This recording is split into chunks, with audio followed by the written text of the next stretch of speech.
L'actualité du Césaire Auvergne-Rhône-Alpes, un podcast présenté par Marilyn Genevrier.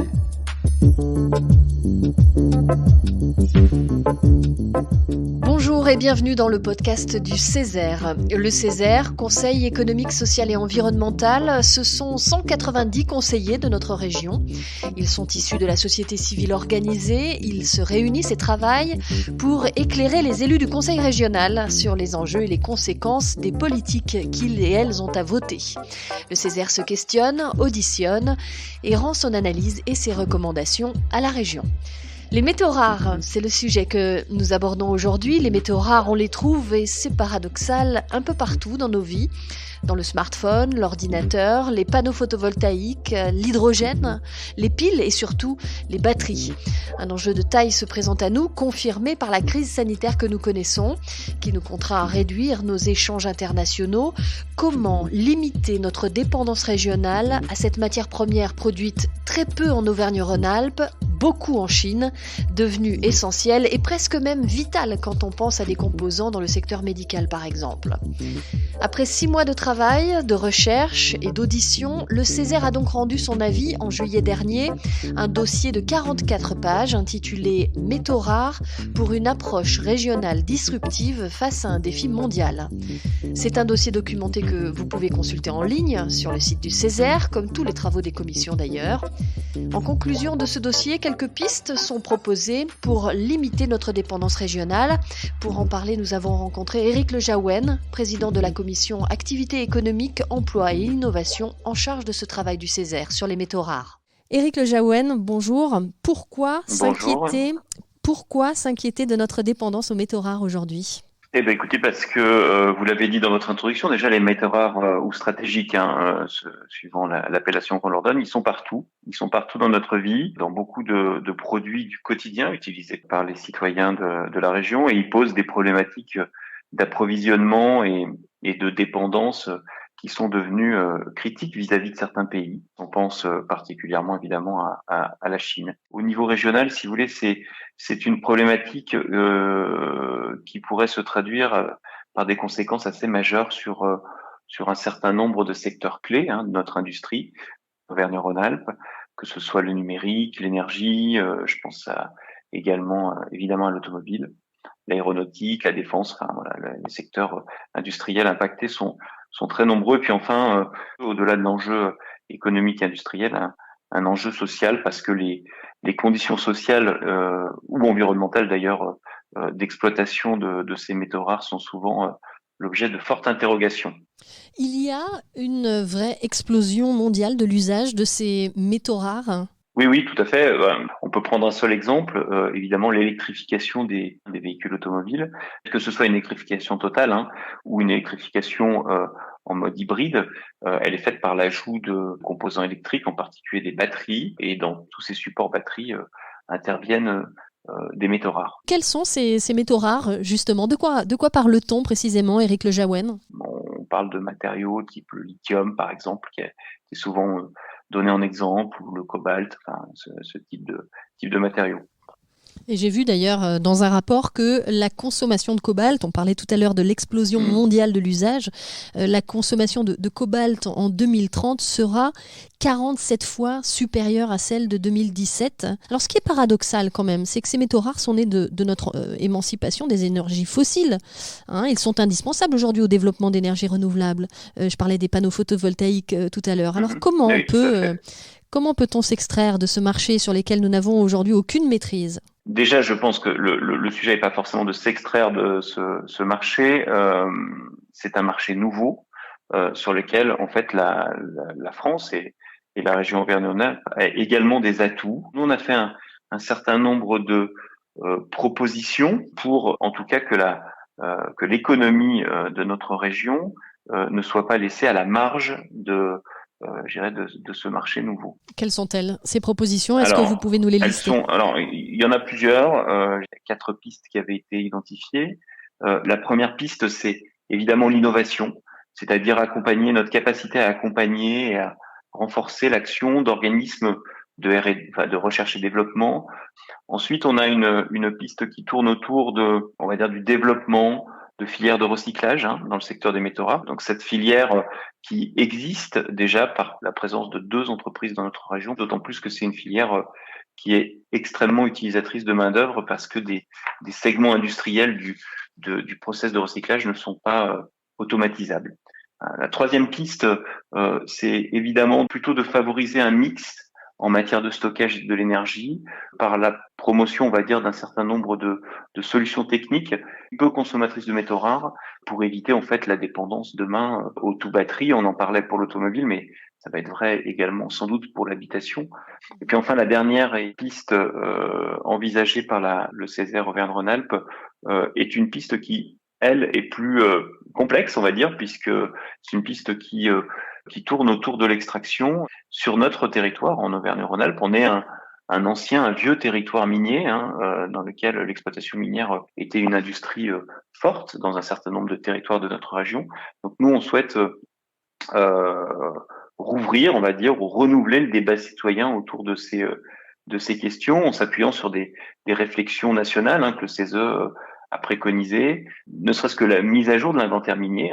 Passer à côté de la question et du débat que doit engendrer cette question nous semble dommage. Merci Éric Lejaouen. Pour faire le tour du sujet, comprendre les leviers qui pourraient nous permettre de réduire notre consommation de lithium, de cuivre ou d'autres métaux rares, le Césaire a auditionné des entreprises de la filière recyclage et des chercheurs en innovation. C'est le cas d'Étienne Bouillet, chercheur au LITEN, le laboratoire d'innovation du centre de recherche grenoblois, le CEA, Commissariat à l'énergie atomique et aux énergies alternatives. Étienne Bouillet, bonjour. Vous avez été auditionné par le Césaire en qualité de chargé d'affaires européenne sur la problématique des métaux pour l'énergie. Les métaux rares en font partie. Pouvez-vous nous donner quelques exemples de recherches mises en œuvre par le laboratoire du CEA, des recherches qui répondent à cet enjeu de la réduction de notre dépendance régionale aux métaux rares? En effet, le LITEN s'intéresse depuis une quinzaine d'années à cette problématique des métaux rares, pour la simple et bonne raison que toutes ces nouvelles technologies pour l'énergie sont globalement gourmandes en ces métaux rares. De quoi parle-t-on? Donc, on parle typiquement des batteries. J'évoque aussi le photovoltaïque. Il y a aussi, et ça c'est important, la filière hydrogène. Donc, que fait l'ITEN en fait pour essayer de travailler sur cette réduction de notre dépendance? Eh bien concrètement, il travaille sur la conception, essayer de concevoir tous ces systèmes ou ces composants pour qu'ils contiennent le moins possible de ces métaux rares. Si on n'arrive pas à s'en passer, on essaye de faire de telle sorte qu'on en mette le moins possible, et puis que l'on puisse, par exemple, en fin de vie de cet objet, essayer d'extraire, de valoriser au mieux, et donc de capter finalement la valeur de ces métaux critiques sur le territoire national. Ces actions-là sont essentiellement menées en partenariat industriel pour accompagner les industriels à faire les bons tournants pour justement réduire cette fameuse dépendance. Justement, vous parlez des industriels. Les bassins industriels sont nombreux dans notre région Auvergne-Rhône-Alpes. Prendre à bras le corps cette question de la dépendance aux métaux rares, c'est une manière de consolider ou d'accompagner une nouvelle filière d'excellence au niveau régional ? Je dirais plutôt qu'une filière, c'est de rayonner au travers de toutes les filières d'excellence industrielle qu'on peut trouver. Tout à l'heure, j'évoquais l'hydrogène. Il se trouve qu'on a une petite société qui s'appelle Symbio, qui a pour vocation de fabriquer ce qu'on appelle des piles à combustible ou des piles à hydrogène. Elle a un site à Chambéry, elle a un site à Grenoble, elle va avoir un site industriel tout près de Lyon. Cette entité est soutenu par des gros industriels, un soutien via des investissements à la fois de Michelin et de Forestia. Donc ça veut dire qu'il y a une volonté à la fois nationale de rentrer dans cette filière hydrogène qui se traduit naturellement au niveau régional, au niveau aura. Je pense que cette problématique des métaux rares peut être un fil rouge qui va mettre en exergue quelques filières d'excellence de notre belle région. Que faudra-t-il à notre région Auvergne-Rhône-Alpes en termes de décisions politiques pour réussir ce pari des métaux rares ? Les autorités de la région doivent être extrêmement vigilantes sur toutes les initiatives qui peuvent apparaître ici et là dans la région pour essayer de les accompagner au mieux. Ça, je pense beaucoup à toutes ces startups qui existent et qui sont générées en région, hein. Il faut aussi une impulsion politique, hein, pour aider, soutenir toutes ces initiatives, connecter les chaînes de valeur, ça c'est important. Ce qu'on appelle la symbiose industrielle, hein. Je veux dire, le déchet d'un industriel A peut être un intrant de l'industriel B. Donc avoir des visions, développer des visions systémiques. Et ça, je pense que la région, les autorités régionales, toutes les entités liées à la recherche appliquée peuvent contribuer à cette tâche. Merci Étienne Bouillet. Dans son avis, le Césaire pointe également du doigt la nécessité de sensibiliser le public sur notre dépendance aux métaux rares. Pour parler de ce sujet, nous avons rencontré Aurélie Dessin, membre du bureau de la commission en tant que personnalité qualifiée environnement. Aurélie Dessin, bonjour. Pourquoi sensibiliser le public peut-il nous aider à limiter notre dépendance régionale ? La sensibilisation du public permet généralement de modifier certaines pratiques, à la fois des pratiques d'utilisation mais aussi des pratiques de consommation.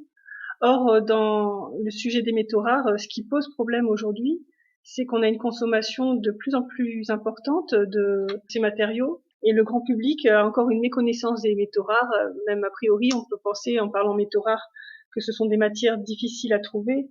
En revanche, on s'aperçoit, pour ceux qui liront un petit peu la documentation du Césaire et du CESE, que ce sont surtout des matériaux qui sont difficiles à obtenir de façon géostratégique, plus que rares encore dans le sol, et surtout qu'ils sont difficiles à obtenir en termes d'extraction, parce qu'ils causent des pollutions extraordinaires et aussi ils causent des méfaits sur la condition humaine dans les pays dans lesquels il est exploité. Et une meilleure information peut aussi inciter à une meilleure consommation. Quels sont, selon vous, les leviers de cette sensibilisation ? L'économie circulaire tend à maîtriser les flux d'énergie et de matière à toutes les étapes du cycle de vie. Si on peut expliquer ce concept-là, déjà dès le plus jeune âge, on permet d'avoir des citoyens qui se construisent avec une vision de consommateur. Le terme de consommateur devient de plus en plus présent dans les réflexions. Si on peut expliquer de quelle manière un objet tout simple qui est de plus en plus accessible de plus en plus jeune, hein, comme le téléphone par exemple, de quelle manière cet objet est produit, de quelle manière il peut avoir une seconde vie, de quelle manière après sa construction permet ou ne permet pas que les éléments vraiment indispensables mais stratégiques puissent être recyclés ou non, ça permet à la population d'avoir un regard sur la façon dont elle consomme, un regard aussi sur la façon dont elle peut agir dans ses choix de tous les jours pour une consommation plus responsable. En sensibilisant aussi toutes les franges de la population à la réparation, on s'aperçoit que peut-être elles seront aussi plus sensibles à la façon dont elles se défont d'un article qui ne fonctionne plus. Comment, Aurélie Dessin, les élus de la région pourraient-ils contribuer à cette sensibilisation ? Comment les administrations, en fait, peuvent-elles agir ? Dans la commande publique, il y a un dispositif qui s'appelle administration exemplaire, peut contribuer à déployer aussi une économie circulaire et un mode d'acquisition de matériel, ou même dans les marchés publics, qui pourrait intégrer cette notion d'économie circulaire et de matériel qui est éco-conçu. Merci Aurélie Dessin. Les métaux rares, métaux stratégiques, sont un enjeu majeur, vous l'avez compris, dans les transitions numériques, écologiques et énergétiques qui se mettent en œuvre. Ceux-ci font l'objet d'une répartition inégale d'un point de vue géopolitique et les risques de dépendance sont importants à l'échelle régionale, nationale et européenne. Le Césaire invite la collectivité régionale à se saisir de ce sujet et à s'appuyer sur les atouts du territoire pour agir dans ce domaine dans une approche prospective. C'est le sens des recommandations qu'il propose.